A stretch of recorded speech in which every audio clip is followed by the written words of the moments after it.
লাগানোর অপরাধে 25 জন যুবককে গ্রেফতার করা হয় এবং তাদেরকে এখনো পর্যন্ত গ্রেফতার করে আছে। তারই প্রতিবাদে আজকে আপনাদের এই প্রতিবাদ করা কি বলবেন? দেখুন, এটা সংবিধান বিরোধী কাজ। ইসলামকে তো প্রত্যেকটা স্বৈরাচারী আলিমরাই বলে, আজও বলে। তাহলে ইসলাম জুলুম মুক্ত করার নাম, স্বৈরাচারী অত্যাচারী শাসকদের জন্য ইসলাম সর্বসময় লড়াই করেছে। জুলুমকে কখন ইসলাম আশ্রয় দেয়। তাই প্রত্যেকটাই যুগে যুগে জালিম শাসকরা ইসলামের ভয় আতঙ্ক কাজ করেছে। সেই আতঙ্কের বহিঃপ্রকাশ দ্বিতীয় নম্বর কথা, যাদেরকে বন্দী করেছে এটা সম্পূর্ণ সংবিধান বিরোধী একটা অর্থাৎ যারা সংবিধান বিরোধী হয় তাদের বিরুদ্ধে আমাদের লড়াই যেমন সংবিধান প্রেমী নাগরিক হিসাবে আমাদের লড়াই চলছে। ভাইজান একেবারে অর্জুন সিং এর বিষয়ে বলছিলেন, তিনি এখানে বারবার ইসলাম বিরোধী কথা বলছেন, কিভাবে দেখছেন, কি বলবেন? ওকে মমতা ব্যানার্জি দিয়ে রেখেছে, তুই বল, ওকে দিয়ে রেখেছে তুই বল, যাতে করে মুসলমানরা আমার বলে থাকে তোর এই ইসলাম বিরোধী বক্তব্য মুসলমান যাতে আমাকে আপন মনে করে, আমার সাহারা ছাড়া অন্য সাহারা যেন নয়। তারা দ্বিতীয় মমতা ছাড়া এই রাজ্যে তো সরকারে আসার মতো বা যারা রয়েছে বিরোধী অন্য কেউ তো সেরকম ক্ষমতা দেখাচ্ছে না।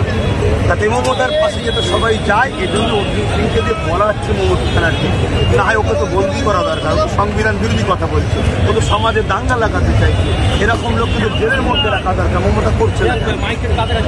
আপনি একটি জাহান্নামের কুকুর বলেছিলেন, তার জন্য একেবারে একাধিক আলেম মাওলানা একেবারে ঝাঁপিয়ে পড়ে প্রতিবাদও জানিয়েছে। তিনি অর্জুন সিং একেবারে ইসলাম বিরোধী কথা বলছে, সেই বিষয়ে একেবারে কোনো আলেম মাওলানাকে প্রতিবাদ করতে দেখা যায়। দেখুন, আলেম উলামারা দুই শ্রেণীর ধরনের, একদল কথা বলতে চায় কিন্তু মার্ডার হয়ে যাবার ভয়। যেমন দেখলেন না উত্তরপ্রদেশে বেচারি সে কি বলে আফগান থেকে কারা এসেছে তাদেরকে দেখতে গেছে, আজকে এনেছে ভারত সরকার, তাদেরকে দেখতে গেছে, তার পরিবার দুটো বাচ্চাকে মিটিয়ে যাচ্ছে। আমার রাজ্যেও তো কি বলে বাড়াইপুরে মসজিদের মধ্যে ঢুকে ইস্তেঞ্জা করলো, উলামার ঘর ভাঙতে গেল ইমামের। তো এরকম একদল মানুষ আছে যারা বলতে চায় কিন্তু ভয় তাদের বলতে পারছে না। যেমন অনেকে আমার সাথে আসতে চায় প্রতিবাদ কিন্তু আসতে পারছে না। তাদের মধ্যে থেকে যারা ঠিক করেছে তো যাই হবে চল আল্লাহ জানতে চাল, তারা এগিয়ে এগিয়ে আসছে, আগামীতে আরও আসবে ইনশাল্লাহ। একটা শ্রেণী। আর এক শ্রেণী হলো যারা দুনিয়ায় এলেম অর্জন করেছে ঠিকই কিন্তু কাগজি শক্তির কাছে অর্থের লোভে বিক্রি হয়ে গেছে, যাদেরকে হুজুর পাক সাল্লাল্লাহু আলাইহি ওয়াসাল্লাম বলেছে আসমানের নিচে জমিনের উপরে সব থেকে নিকৃষ্ট থাকবে। ভাইজান শুধু অর্জুন সিং বলে না, এই রাজ্য সরকারকেও অনেকেই বলছে, রাজ্য সরকারের যা এমপি আছে অনেকেই বলছে যে মমতা মুখ্যমন্ত্রী আল্লাহ এবং একটা ভাঙড়ের নেতাকে বলছে যে গরিবের আল্লাহ। ভাই তুমি কোন মিডিয়া আমি জানি না, জানতে চাই না, তোমাকে টার্গেট করবে, কিন্তু তোমাকে ধন্যবাদ জানাই যে তুমি এই প্রশ্নটা করেছো। এটাই তো দুঃখ, আমরা উত্তরপ্রদেশে কিছু হলে আন্দোলন হয় কলকাতায়, কি বলে প্যালেস্টাইনে কিছু হলে আন্দোলন হয় কলকাতায়, প্যারিসে কিছু হলে আন্দোলন হয় কলকাতায়, কিন্তু আমার রাজ্যে যখন আল্লাহর সঙ্গে একটা চোরকে তুলনা করা হয়, আমি চ্যালেঞ্জ করছি চোরেদের সর্দার তাকে তুলনা করা হয়, তখন কিন্তু আমার রাজ্যে কেউ উলামারা বলে না কলকাতা আন্দোলন করেনি। অবিলম্বে এই কথাকে উইথড্র করতে হবে বা যাকে বলেছে সে যেন বাইট দেয় যেটা ভুল বলেছে। চুপ থাকা মানে তো সাপোর্ট করা, দুঃখের বিষয়, এটা তো বড় লজ্জা। তবে আহলে সুন্নাত ওয়াল জামাত কিন্তু বলে আজকের এই মেম্বার থেকে প্রতিবাদ করেছে। আজকে আগামী দিন আমরা 1 সপ্তাহের মধ্যে ঘোষণা দিয়েছি, এই আল্লাহ বলল এর বিরুদ্ধে বিরাট বড় একটা প্রতিবাদ সভা আমরা করবো। আপনি মুখ্যমন্ত্রী মমতা ব্যানার্জির নামে কথা বলছেন, সবার মোল্লা বলেছে আমার বাপ মাকে গাল দিলে কিছু বলবো না, কিন্তু মায়ের মতন মমতাকে গাল দিলে আমি তার দিলের বাপ পাবো। আল্লাহ নবী বলছে মা হলো জান্নাত, বাপ হলো জান্নাতের দরজা। যে মা বাপকে সম্মান করে না সেরকম লোকের উত্তর দিয়াই পছন্দ করে না। বল দাদা, এবারে একেবারে সাংবাদিকদের মারা ইন্ধন দিচ্ছে শওকত মোল্লা, একেবারে কোনো জায়গায় সংবাদ মাধ্যম কিছু হলে ওর নাম ধরে আপনারা গাইড করবেন, তারপরে আন্দোলন করবো আমরা সাংবাদিকদের হয়ে। কোনো জায়গায় সাংবাদিকদের অত্যাচার হলে তারা মূল আসামি হবে, সেই কেসটা করবেন, বাকি লড়বো আমরা সাংবাদিক হয়ে, অর্থ খরচ করবো আমরা। কেন? সাংবাদিক আমাদের নয়, সাংবাদিক হলো দেশের। সাংবাদিক আমাদের বিরুদ্ধেও যদি ভুল হয় সে খবরটাও করবে, এই অধিকার সাংবাদিকদের রয়েছে। এই অধিকারকে যদি আব্বাস সিদ্দিকীও খর্ব করতে চায়, আব্বাস সিদ্দিকীও সংবিধান বিরোধী তাহলে আমার বিরুদ্ধে মামলা হবে।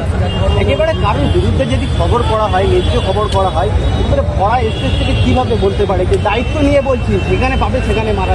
ব্যাপারটা হচ্ছে এরা এখন রাজতন্ত্র চালাচ্ছে, এরা সংবিধানকে শেষ করে দিয়েছে। পশ্চিমবাংলা সরকার সংবিধানকে গুণাগুল দেখায়, সংবিধানকে মানে কি বলবো গলা কণ্ঠরোধ করে তাকে তুলে দিয়েছে। অতএব দেখছে প্রশাসন আমাদের সব আমরা যা বলবো তাই, আর প্রশাসনের ভাইয়েরা অন্যায়ের বিরোধী বলতে চায়, তারাও ভয় করে আমাকে যদি কেসে জড়িয়ে দেয়, আমাকে যদি কেঁদার কেসে জড়িয়ে দেয়। তাদেরও তো একটা পরিবার, ইজ্জত সম্মান আছে, তারাও চাপে পড়ে গেছে।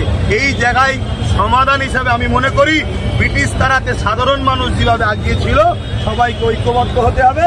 ব্রিটিশদের মতো এদের বিরুদ্ধেও সে রাজ্য সরকার হোক আর কেন্দ্র সরকার হোক, এদের বিরুদ্ধে লড়াই করে এমন একটা সরকার তৈরি করতে হবে যার কাছে মূল হাতিয়ার হবে সংবিধান।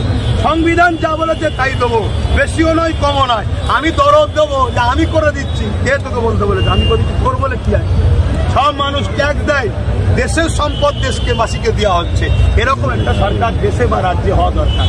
নতুন করে কোনো নেতাকে কোনো কিছু নির্মম অত্যাচারের কথা বললে তারা মেয়েলি কেস, বিভিন্ন কেসের মানে হুমকি দেয়, কি বলবেন?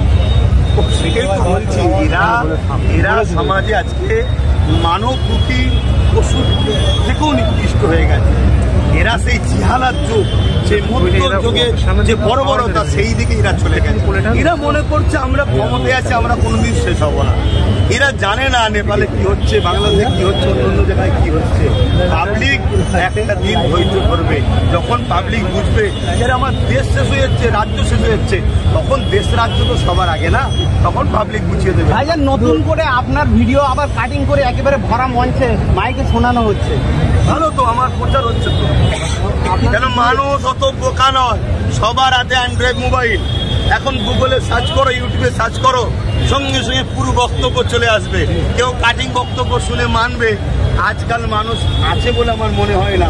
সবাই পুরোটা দেখার শখ করবে, আর পুরোটাই যখন দেখতে যাবে, যেমন মুহাম্মদ সাল্লামের বক্তব্য শুনে আবু জেহেল চেয়েছিল অপমান করবো, মিথ্যা প্রচার করেছিল, আর যখন তারা নিজে গিয়ে শুনেছে মোহাম্মদ রসুলের দিবানা হয়েছে। আমি তো শুধুমাত্র মানুষ একটা, মুখ একটা, কিন্তু আমার লক্ষ্য তো মোহাম্মদ রসুলের বাণী মানুষকে শোনানো। মোহাম্মদ রসুল এসেছে মানুষ জাতিকে অন্যায় জুলুম থেকে মুক্ত করে ইনসানিয়াত প্রতিষ্ঠিত করতে। আশা রাখছি তারাও আমার দিবানা হয়ে যাবে। আপনার বক্তব্য না, আপনার ভাইয়ের বক্তব্য এবং আপনার বিরুদ্ধে যারা আবু জাহেল সিদ্দিকীর বক্তব্য শুনিয়েছে। যে আমি একটাই কথা বলতে পারি ভাই, যারা হকের পক্ষে কথা বলবে তাদের বিরুদ্ধে থাকবে। আবার কখনো কখনো কোনো ভাই হোক বা কেউ হোক মিস্টেক করে ফেললে পরবর্তীতে সেটা ক্ষমাও চেয়ে নেয়, সেটা কিন্তু দেওয়া হয় না। যাক, আমি আমার দায়িত্বটা নিচ্ছি, আমি আমার দায়িত্বটা নিয়ে উত্তর দিচ্ছি, বাকি জনের দায়িত্ব নিয়ে উত্তর দেবো। যাক, এই পর্যন্তই থাক। ভালো থাকেন, সুস্থ থাকেন। অবশ্যই সাংবাদিক যারা রয়েছেন আপনারা দীর্ঘায়ু হন এবং দেশের জন্য কাজ করবেন, মানুষের জন্য কাজ করবেন। এটা কোনো হুকুম নয়, এটা একজন দেশের নাগরিক হিসাবে ভালোবাসার দরখাস্ত রাখবেন। ধন্যবাদ।